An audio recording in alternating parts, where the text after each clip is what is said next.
एक बार की बात है, एक छोटे से गांव में राम नाम का एक व्यक्ति रहता था।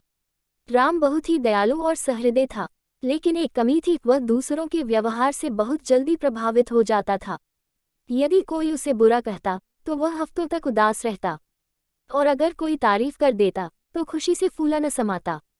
एक दिन गांव के एक वृद्ध संत ने राम को बुलाया और कहा, बेटा, तुम क्यों हर बार दूसरों की बातों पर इतना ध्यान देते हो?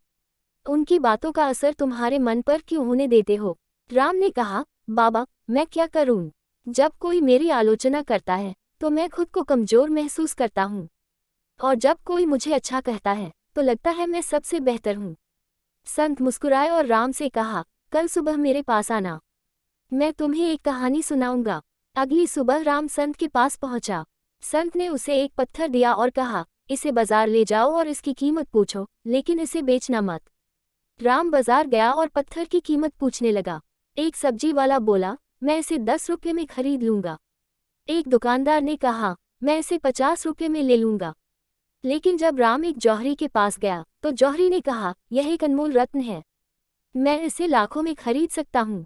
राम ने संत के पास लौटकर यह बात बताई।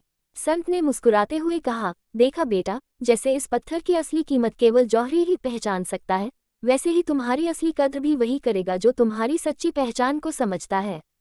दूसरों की आलोचना या तारीफ से तुम बदल नहीं जाते। तुम्हारी असली कीमत तुम्हारे भीतर छिपी है।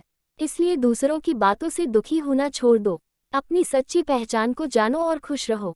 इस कहानी से राम को समझ आ गया कि किसी के कहने सुनने से वह न तो छोटा बनता है और न ही बड़ा। उसने ठान लिया कि अब वह दूसरों की बातों से प्रभावित नहीं होगा। दूसरों की राय आपकी पहचान तय नहीं करती। आप जैसे हैं वैसे ही अनमोल हैं। खुद पर विश्वास रखिए और अपने आप को पहचानिए। दुनिया को खुश करने के बजाय अपनी खुशियों का कारण खुद बनिए।